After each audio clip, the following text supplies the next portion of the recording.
أعوذ بالله من الشيطان الرجيم. بسم الله الرحمن الرحيم. الحمد لله رب العالمين. اللهم صل وسلم وبارك على سيدنا محمد الأمين وعلى آله وصحبه إلى يوم الدين. أما بعد، سبحانك لا علم لنا إلا ما علمتنا إنك أنت العليم الحكيم. ولا حول ولا قوة إلا بالله العلي العظيم العزيز العليم. لدى كل حرف كتب ويكتب أبد الآبدين ودار الداهرين.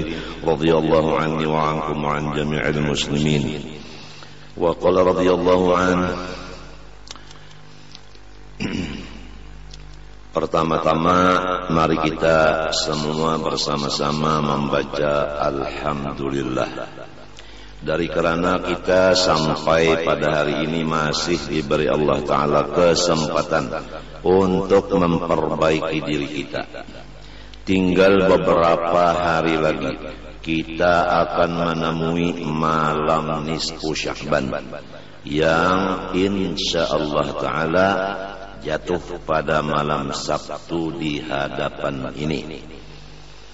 Maka diriwayatkan daripada beberapa hadis dan perkataan sahabat menyatakan bahwa pada malam nisfu Sya'ban Allah Subhanahu wa Ta'ala memutuskan tiap-tiap ajal dan perbuatan dan rizki masing-masing hamba Allah.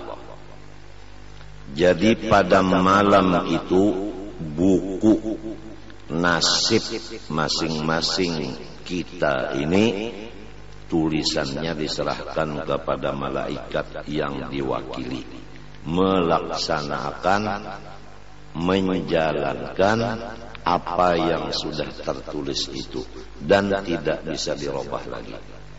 Nasib satahunan, baik ajal atau umur maupun pekerjaan maupun rizki sampai nisfunang akan datangnya.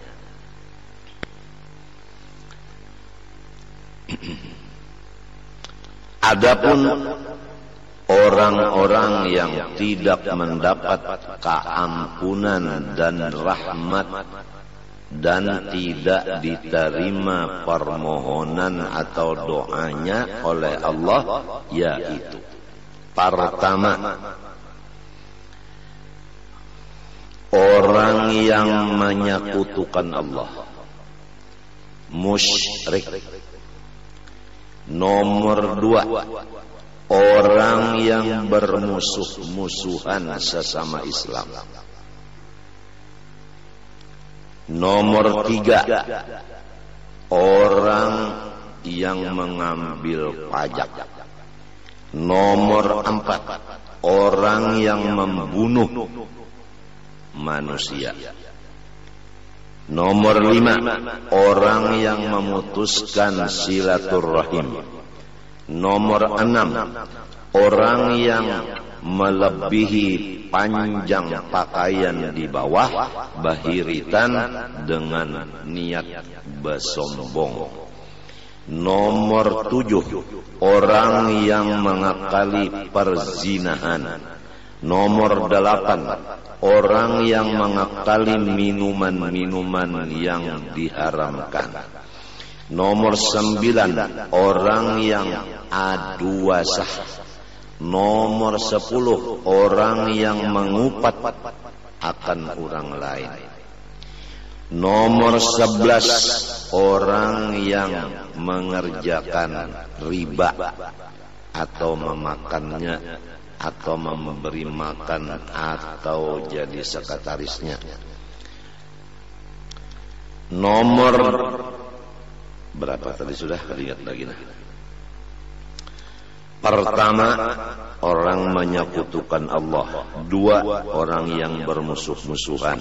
Tiga, orang yang mengambil pajak. Empat, membunuh. Lima, memutuskan rahim.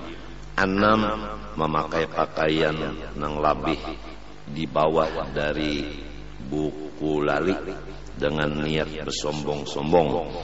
Nomor 7, mengakali perzinahan. Nomor 8, mengakali minuman keras. Nomor 9, orang yang adu asah.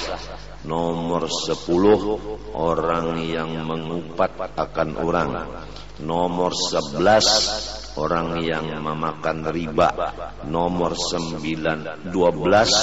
orang yang melukis binatang yang hidup, artinya lukisan seluruh badannya minta. Nomor 13, orang yang durhaka kepada dua ibu bapak. Nomor 14, orang yang khianat di dalam usahanya. Nomor 15, orang yang keluar dari ahli sunnah wal jamaah atau orang ahli bid'ah. Nomor 16, orang yang nomor 16, orang yang memarahi dengan seorang dari sahabat Rasulullah sallallahu alaihi wasallam. Maka semua itu tidak mendapat keampunan, tidak dapat rahmat, tidak dikabulkan doanya di malam itu, terkecuali dia illa an yatanassala min dambi, kecuali ia melepaskan dirinya dari dosa-dosanya yang di atas tadi. Itu 16 kata. 16 kata. Nah, nomor 17, dukun. Nomor 18, tukang seher.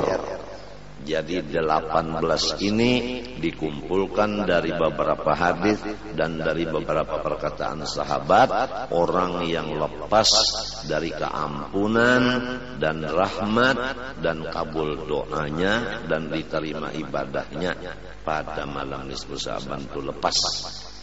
Kecuali lebih dahulu sebelum malam itu terjadi, dia sudah bertaubat dari dosa masing-masing itu dan tidak lagi mengulanginya. Itulah yang pertama dulu disampaikan. Kemudian pada malam itu kita disuruh beribadah.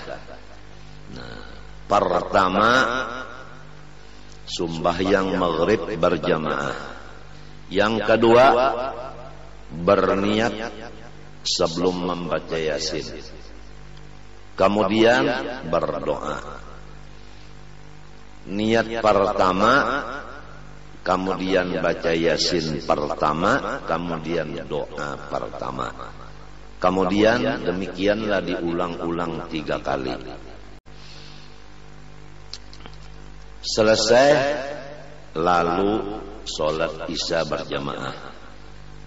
Lalu kalau bisa berjamaah bagus. Kalau kadang masing-masing sholat tasbih 4 rakaat. Kemudian membaca tasbih Nabi Allah Yunus, la ilaha illa anta subhanaka inni kuntu minadh dhalimin, 1275 kali. 1275 kali. La ilaha illa anta subhanaka inni kuntu minadh dhalimin. 1275 kali. Kemudian sebaiknya lagi kita berniat sembahyang subuh berjamaah. Dan jangan lupa ganti daripada syekh murabbi mursyid kita. Sebab kita ini hidup. Kalau kada bisi guru nang memimpin, niscaya syaitan guru kita.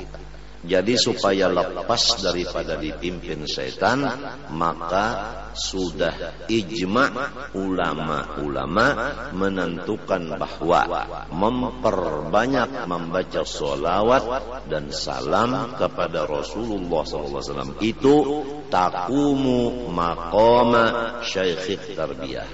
Tulisannya nang kayak ini dalam kitab. Wa qad ajma'u ala anna al-iktsara min as-salati was-salami ala Rasulillah sallallahu alaihi wasallam taqumu maqama syaikhit tarbiyah. Mereka itu ulama ijma' bahwasanya memperbanyak salawat dan salam kepada Rasulullah sallallahu alaihi wasallam itu menempati kedudukan guru yang memimpin. Waqad wasala biha katsirun minal 'arifin wa lam yakun lahum syaikhun ghairu dzalik. Dan sesungguhnya telah sampai ke hadrat Allah Ta'ala sangat banyak dari manusia-manusia, padahal tidak ada mempunyai guru sama sekali kecuali banyak membaca sholawat dan salam kepada Rasulullah SAW. Jadi ringkasnya, memperbanyak sholawat dan salam kepada Rasulullah itu adalah guru yang memimpin kita. Maka sayangilah guru kita itu, yaitu sholawat dan salam tadi. Jadi malam nisfu Sya'ban banyak-banyak membaca sholawat. Seperti Dalailul Khairat, kita baca umpama mulai dari awal sampai habisnya umpamanya malam itu. Tapi jangan lupa bahwasanya kita mempunyai kewajiban mutlak atau fardu ain, ada kewajiban lawan mata. Jadi mata kita dibari dua, hakinya guring. Ingat akan berataanlah, guring dijaga, makan diperhatikan, minum juga. Ingatakanlah, jangan makan minum guring kada tapi diperhatikan. Kalau kurang makan kurang minum kena garing pian, penyakit mah lawan ginjal. Namun kurang guring kena pian kegilaan. Itu jaga banarah, jaga. Karena iblis itu disuruhnya kita banyak-banyak beribadat. Jadi lalu makan kada urus, guring kada urus, minum kada urus, akhirnya tatawa sarongonan. Itu tujuan setan itu. Sebab tipu daya setan mengganggu kita dengan kada kawan dihitung. Malah di kitab ulun pernah membaca bilang-bilangan tipu daya setan mengganggu kita ini supaya sasar sebilang-bilang napasnya makhluk Allah. Jadi kalau kada Tuhan yang menolong kita ini sasar. Nah, oleh sebab itu banyaki sholawat kepada Nabi. Dan urusan-urusan yang bakal memanaskan pikiran jauhkanlah. Sebab apabila panas itu adalah setan. Sebab setan itu api itu kadang-kadang dingin, semuanya panas. Jadi kurang guring jadinya panas, kurang makan kurang minum jadinya panas. Nah itu. Kemudian nang sebuting pulang pasan, jangan sakit hati. Lamun sakit hati, baik sakit beranak daripada sakit hati. Nah, apabila sakit hati, bahayanya kegilaan juga, kena. Lalu lamunnya kegilaan, gara-gara umpat mengaji di sekumpul jadi gila. Padahal kadanya mintu pang. Nang jadi kalau nyata napa kata utang ka banyak. Bini kah kada masih sakit hati atawa nang tadi anu guring kurang benar, makan minum kurang benar. Nah itu lalu pina balain pada orang banyak. Nah itu jadi dijaga benar itu tah. Itu nang anunya penting-pentingnya aja tah. Nang pentingnya sholawat banyaki, kemudian nang menyebabkan panas-panas itu dijauhi, seperti kurang makan, kurang minum, kurang guring, dan jangan sakit hati. Nang 18 perkara tadi kalau kita takana misalnya durhaka lawan ibu bapak atau ada tapaut sesama kita, ya kah? Kada baakuran. Nah, sebelum malam nisfu kita baakuran bahabisan dulu. Babo berasih dulu. Kalau misalnya guru usuk, misalnya lawan guru masdar, lawan guru anang antung, tabalujur ditakdirakan misalnya bamadu. Jadi nang betigan itu baakuran, bamadu nih baakuran.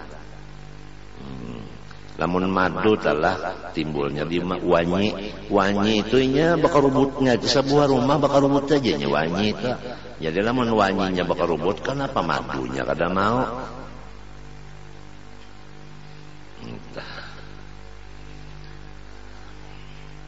Lamun dak tahu nang 18 tadi kitabnya Kanzun Najah was Surur karangan Syekh Abdul Hamid bin Muhammad Ali Kudus. Ulun dibari langsung dengan tangan Sayyid Amin Qutbi kitab kita tadi. Jadi 18 perkara tadi kurang nang kada mendapat rahmat, kada mendapat keampunan, dan kada diterima doanya di malam itu.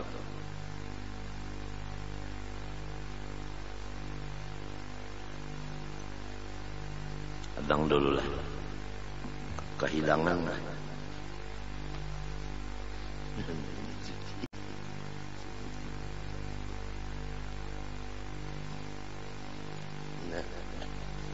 Dapat pun.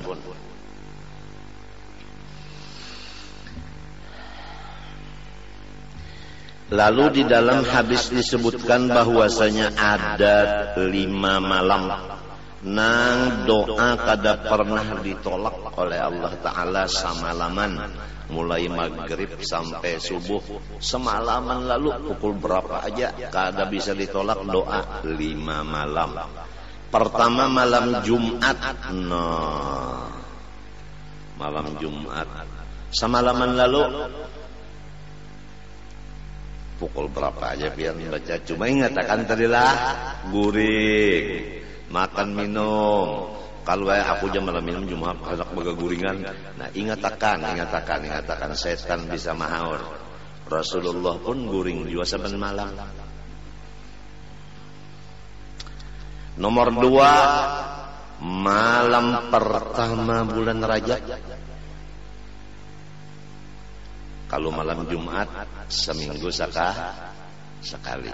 Kalau malam awal Rajab setahun sekali. Malam nisfu Sya'ban setahun sekali. Malam Lailatul Qadar setahun sekali juga. Malam hari raya Fitrah setahun sekali.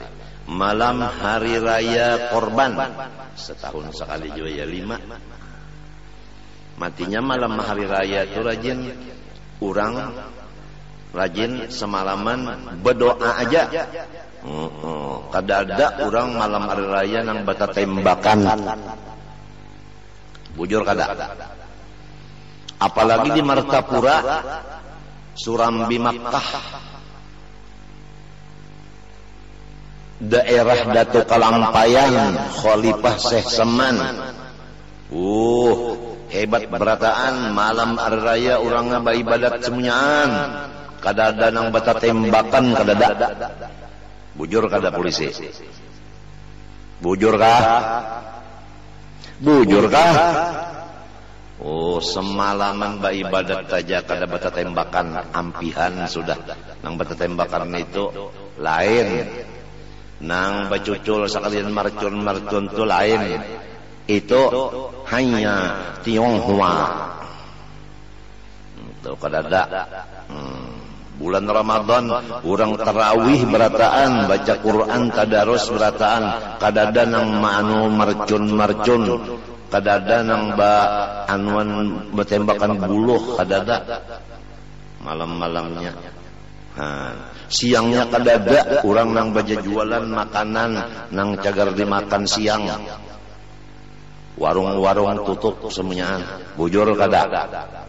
Apalagi di Martapura takunakan non kepala pasar, kada orang berjualan. Ulun kada bisa juga melihat orang berjualan sebab ulun dalam kamar aja.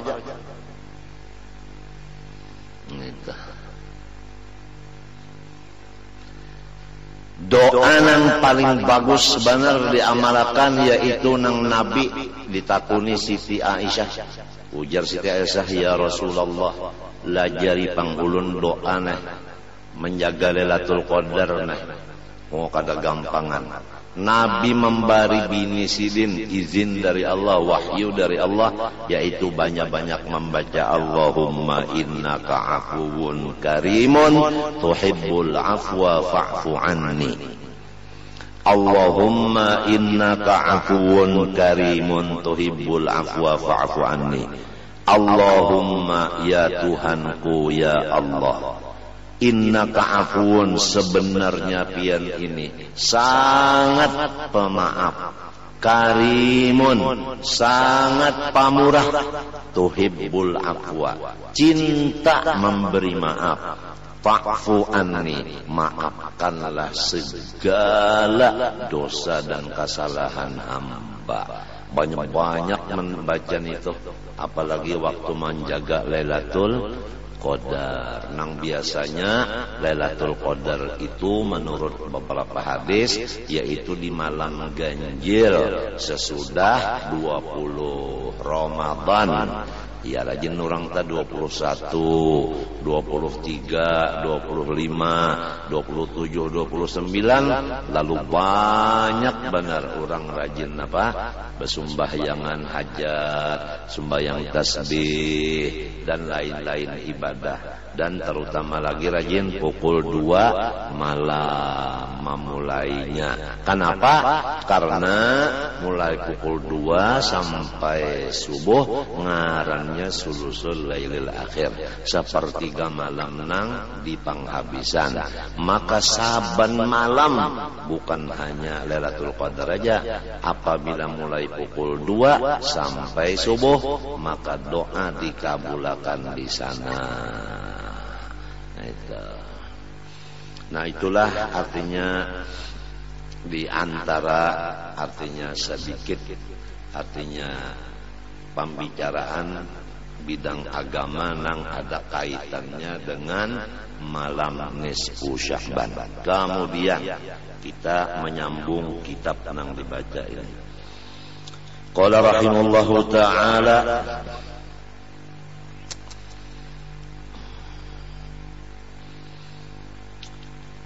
Qauluhu ta'ala bal huwa ayatun bayyinatun fi suduril ladzina utul ilma.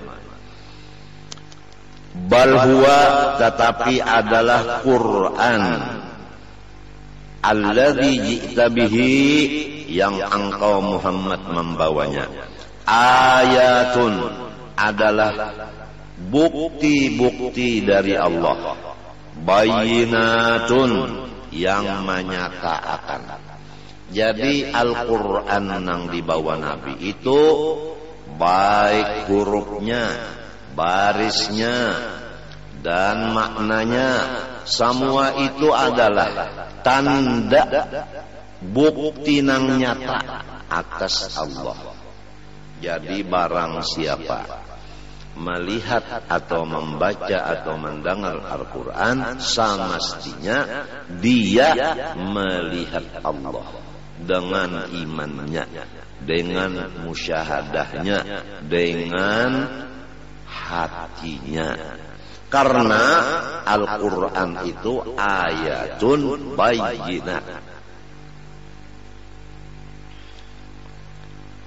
Di mana Quran yang dibawa Nabi itu andaknya fi suduril ladzina utul ilma, berada di dalam dada-dada orang-orang yang diberi Tuhan ilmu. Artinya orang-orang nang ulama hafal akan Quran itu. Apa rasanya? Oh guru-guru, apa rasanya? Menurut ayat ini semestinya guru-guru agama hafal Quran. Bal huwa ay Quran alladzi jitabih ayatun bayinat kainatun fi suduril ladzina utul ilma. Jadi al-ulama'u yahfazunahu. Semestinya orang alim hafal Quran. Apa rasanya? Lamun kada hafal jua maka sudah jadi guru agama. Nah, lancar barang membaca. Lancar. Banyak dibuka. Membaca itu lancar. Kenapa jadi lancar? Guru agama. Lamun guru agama membaca Quran tabulik-bulik. Rasa bertentangan lawan ayat ini. Semestinya di ayat ini bukan membaca lawan buku, semestinya hafal. Ini kenapa guru agama membaca Quran itu terbulik-bulik, kada lancar? Oleh sebab itu, mudah-mudahan Tuhan mengatur kita dan anak cucu kita. Kira-kira umur 11 tahun. Umur 11 tahun.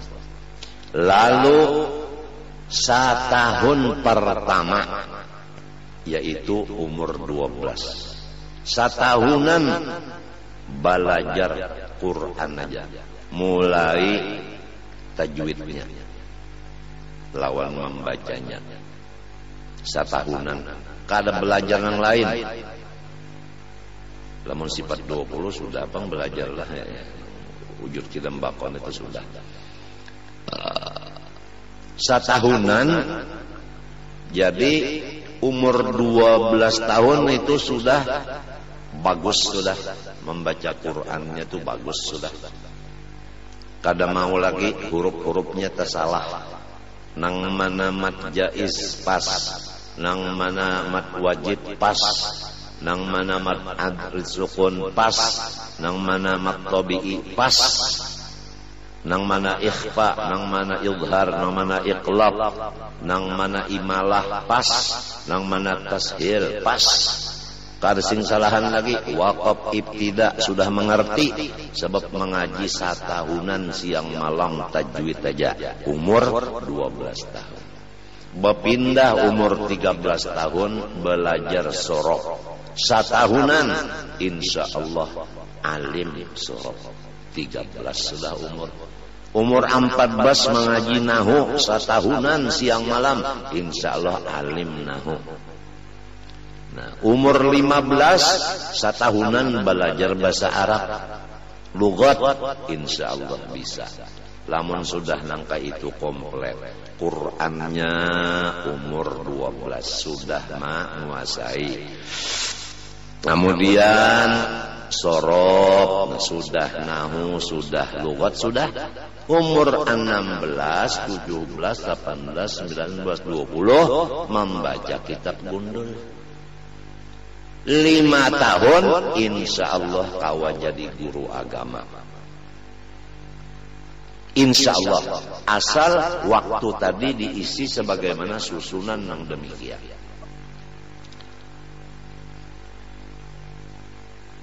Jadi setahunan itu jangan bercampur pak nang 4 buting, 3 buting, jangan sehari semalaman tuh sebuting aja. Ya kata tajwid aja. Nah ini kena penyakitnya dulak. Si kan anak nang umur 11 tahun tuh dulak. Matinya sambil digamati supaya jangan dulak. Tapi insya Allah apabila memang tulisannya orang itu cagar alim, sifat dulak itu hilang. Kada dulak, tinggal apa? Tinggal lagi pangarahan dari orang tuanya. Lamun orang tuanya ma'arahakan ke situ, insya Allah. Gurunya ada. Guru Quran tajwid ada, guru sorof ada, guru nahu ada, guru bahasa Arab ada, guru nang lain-lainnya, kitab nang lain-lainnya ada. Kitabnya bang, sebahagian ada di sini, sebahagian kadada. Nah itu mudah-mudahan artinya generasi yang akan datang insya Allah kembali kepada menjadi nang kuat agama.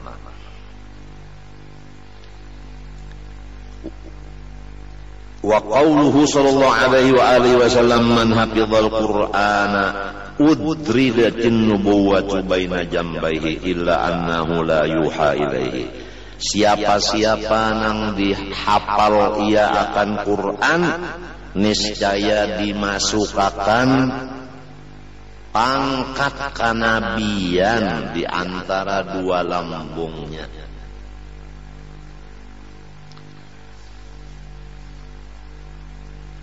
Coba pian baca kitab nang baluman lagi kita baca.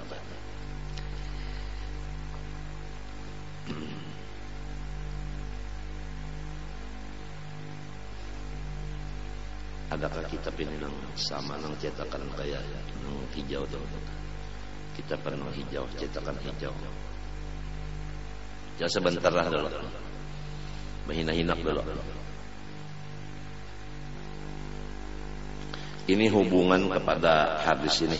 Barang siapa hafal ia akan Quran, niscaya dimasukkan oleh Allah akan pangkat kenabian itu di antara dua lambungnya. Jadi pangkat kenabian itu ada di antara dua lambung. Kan kalau biasa pangkat itu umpamanya di bahu bintang ya kan, ada 1, 2, 3, 4.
Kalau di situ nang di Kayapian itu kira-kira nomor 36, buka. Nomor 36 lah, di awalnya di awal. Ini belum dibaca lagi nih, nang kita bacakan wasiat. Ini nang ngarannya kitab ini ngarannya Al-Ilmun Nabros. Coba. Adakah di atas tu waqala Sayyidunal Imamul Arif Billahi Ta'ala Al-Habib Hamid bin Umar Hamid Alwi, adakah? Bujurkah? Bujurkah? Nah lalu turunakan ke bawah 1, 2, 3, 4, 5, 6, 7, 8, 9. Baris ke-9. Dapatkah? Dapatkah? Nah lalu di situ kan wa yasqini, pengulaannya ya kah? Sebelah kanan. Nah, wa hadzal 'abdu bittiba'ihi soro warisan li madharin nubuwah. Bujurkah? Nah, nang ulun padahkan non pian hubungan lawan nang hadis tadi, fal waliyu fil haqiqati nabiyyun. Itu aja tasahidnya, itu aja nang pian coret di bawahnya. Lalu di bawahnya dicoret sepanjangan fal waliyu fil haqiqah nabiyyun. Di pinggirnya matlabul aham. Artinya ini tuntutan nang sangat penting. Tuh lah. Nah itu nang sahidnya nah. Fal waliyu fil haqiqati nabiyyun. Waliullah itu pada hakikatnya adalah nabi. Nah, itu jelas. Nah jadi orang nang hafal Quran, pangkat kenabian itu dianggap Tuhan di antara dua lambung kiri kanannya. Jadi hakikatnya orang itu nabi. Illa tetapi lainnya annahu bahwa orang yang hafal Quran itu la yuha ilaihi, tidak lagi turun wahyu kepadanya. Nang ada di dalam dadanya itu wahyu, nang kada bertambah lagi. Seadanya Quran itu masa Quran ditambah-tambah lagi. Quran sudah komplit. Jadi orang nang hafal Quran itu adalah orang wali minto, hakikatnya nabi minto. Jadi supaya tahu tah lawan derajat orang tah. Apalagi mana alim, mana hafal Quran, mana hafal tafsirnya, mana ada pulang ilmu-ilmu lain pulang di dada beliau. Apalagi ini supaya tahu nikmat Allah. Wa qala alaihi salatu wassalamu law kana hadzal qur'anu fi ihabin ma massatun nar.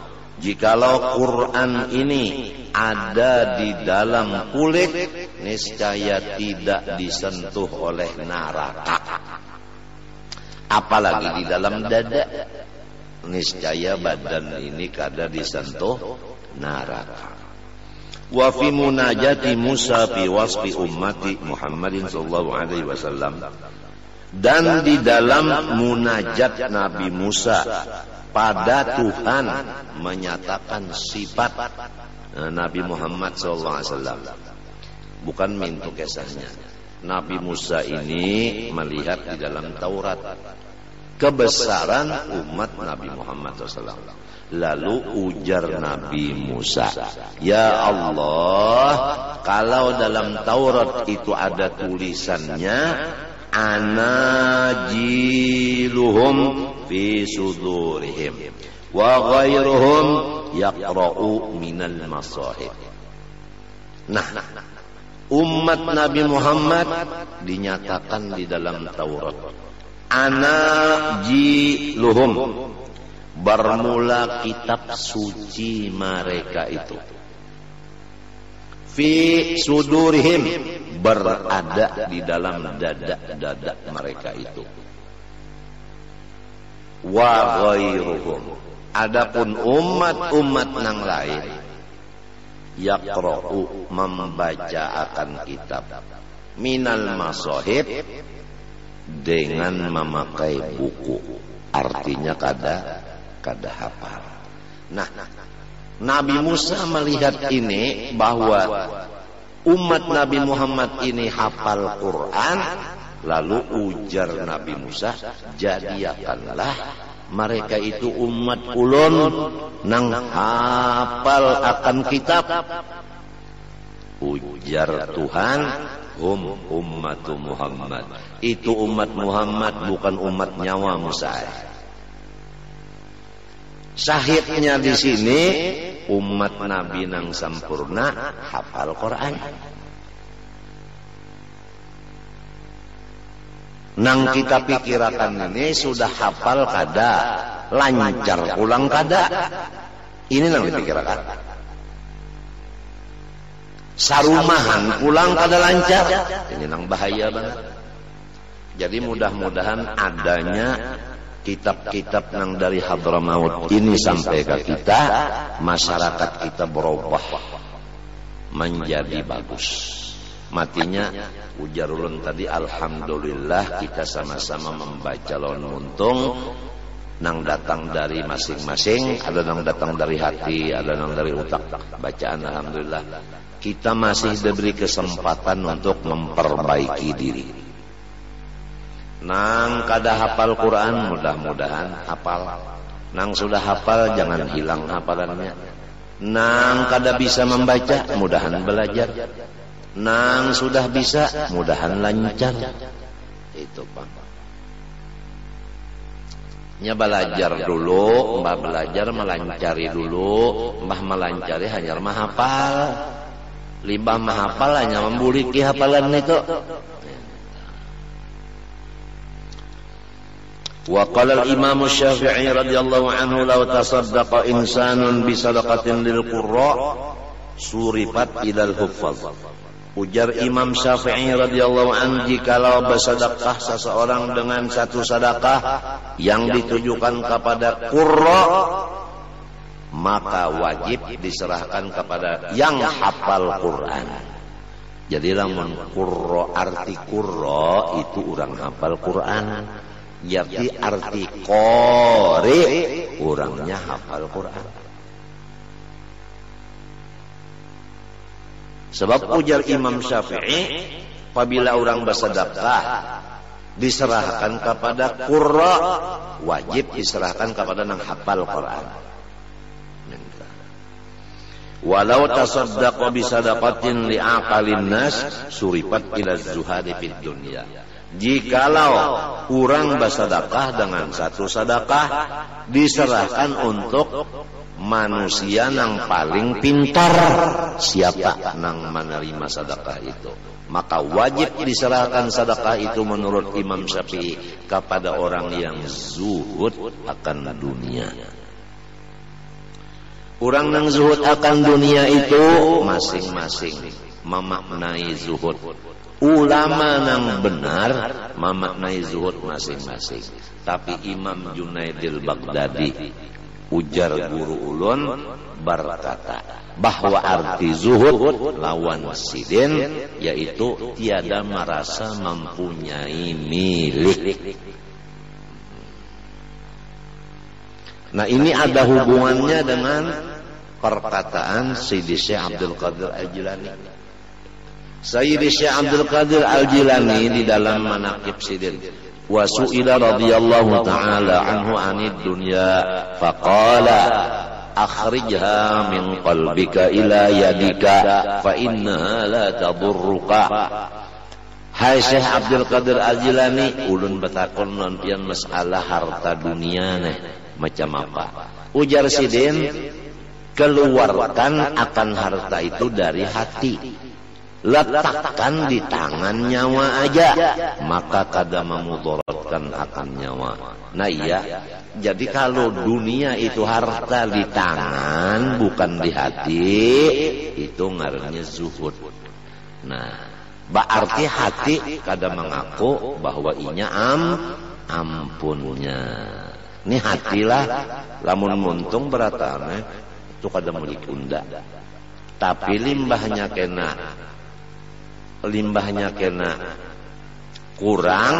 kurang sedikit aja, lalu tak ungut aja mandam. Nang biasa pendapatannya seharinya 1 juta, hari ini pendapatan 100.000 aja mau ungut. Kenapa? 1.000 aja jalan pendapatan unda. Nah, kalau merasa inya nang ampunnya, berarti kada zuhud lagi ta. Jadi bukan orang nang zuhud itu kada bisi dunia. Lamun kada bisi dunia berarti lanjang budak teh. Salawar jangan bisi, baju jangan bisi, kopiah jangan bisi, rumah jangan bisi. Kadanya mintu pang. Kada. Asal jangan kabuat di dalam hati, mintu aja ta. Asal di tangan aja, munnya di tangan aja kan nyaman membagi-bagi ya. Kalau hanya di tangan nyaman aja membagi-bagi. Lamun di hati basalang ditabuk dulu anak mengeluarkan. Nyenang di hati tadi Quran sebukuan. Ada duit ini di tangan aja.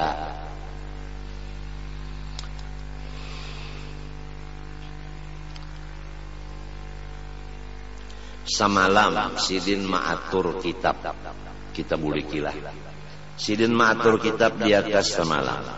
Pertama, lantaran kitab agama ini memang luas seperti lautan yang dalam dan balapi-lapis gelombangnya dan kadada akhirnya, maka disuruh sidin kita nang dikaji itu nang paling penting aja, lalu disusun sidin. Pertama nang disiapakan kitab cagar dilajarakan Mukhtasar Syekh Abi Syuja yang bangaran Al-Ghayah wa Taqrib, nang dibaca di Darussalam kira-kira sampai wayah ini, yaitu apa Al-Ghayah wa Taqrib, napa itu ngaranna itu ulun nang kada ingat lagi. Al-Ghayah wa Taqrib ini matannya Fathul Qorib. Fathul Qorib. Nah itu, jadi kita tuh belajar itu tak Al-Ghayah wa Taqrib dulu menukar kitabnya cagar dibaca lawan guru. Nomor 2 Bidayatul Hidayah. Adapun Ghayah wa Taqrib karangan Abi Syuja Ahmad bin Husain Al-Asbihani. Adapun Bidayatul Hidayah yaitu karangan Imam Ghazali. Nang Malayunya disusun oleh Syekh Abdul Somad Palembang, dibari ngaran Hidayatus Salikin. Itu bisi kitab nyata. Bagus saja nang Bidayatul Hidayahnya bisi bahasa Arabnya, nang Hidayatus Salikin Malayunya bisi, gasan belajar. Jangan dibaca serongonan karena bisa salah cetak, labihan bisa, kurang bisa. Nah itu lamunnya labihan babahaya. Guru ulun bahari bakesah, ujar guru ulun kesah labihan. Nah ini kitab kada belajar kan. Wah ini kan banyak kalau buku orang berjual buku di pasar, banyak kita nukar buku, nukar kitab, baca serongonan. Bisa-bisa cetakannya labihan, bisa cetakannya kurang. Jadi jangan, harus baguru. Nah contohnya di dalam kitab situ ada hadis Nabi, innamas shalah bil qur, hanya saja sembahyang itu dengan tenang. Jadi Nabi menyuruh kita sembahyang itu tenang. Lantaran kitab hadisnya ini dimakan gagat, asal salah. Lantaran kitabnya ini tadi anu nang menulis tak kurang titik sebigi, salah ulun salah. Nang menulis tak kurang titik sebigi, lalu bacaannya innamas shalah bil far. Maknanya apa? Hanya saja disuruh sembahyang itu membawa tikus. Jadi orang yang membaca itu apabila hendak sembahyang cari tikus dulu. Ini akibat buku yang kada dilajarakan, dibaca serongonan. Mun kita melihat buku macam-macam, wah ini imong panglah. Tapi amun kita lihat kada baguru, nah ini nang bahayanya. Bahayanya ini nang kita nang rasa ada baganangan busiah tak salah. Kan namun baguru itu kitabnya insya Allah kada lebih kada kurang. Nang kedua pahamannya bujur. Sebab guru kurang nang ahlinya. Kada mungkin sidin memberi pahaman nang salah. Mun kita memaham sorong, malih orang alat kada cukup. Nang kedua guru ulun lekesah di dalam kitab hadis Nabi. Nah itu. Habbatun sauda syifa'un min kulli da. Bermula jintan hirang, obat bagi semua penyakit. Lalu orang ini membaca kitab. Sekalinya kitab itu kada belajar, dimakan gagat, lalu titiknya bertambah sebiji. Lalu maknanya, anu bacaannya hayyatun sauda, habbatun likulli da. Anu apa sifaun min kulli da. Bermula tadung nang hirang, obat bagi semua penyakit. Jadi inya lalu bertambahan penyakit napa aja. Terus ada bisi sanatnya, mulai guru kita ka guru sidin lagi sampai kepada pangarang yaitu Syekh Ahmad bin Husin Al-Asbihani. Harus kitab itu ada bisi sanatnya. Jadi supaya guru ini mengambil lawan siapa? Lawan ini. Nang ini pang lawan ini. Lawan ini. Nang kayak sinapang juga senjata pistol. Ini dari mana? Oh dari dari mana? Sampai ke tokonya. Itu tokonya pulang. Di mana? Di sini. Siapa nak ampunnya? Si Ijai. Ijai ini orang mana? Sekumpul. Sekumpul itu siapa bupatinya? Si harus ada surat bupati. Memang bahwa Ijai ini guru. Nah, harus ada pulang surat situ Kapolres. Nah itu. Itu pulang naik ke atas ada pulang surat Kapolda. Hanyar naik pulang ke Kapolri. Hanya Kapolri pulang menaikkan. Lalu jelas bahwanya artinya senjata pistol ini. Nah, bujur-bujur hak milik guru Zain.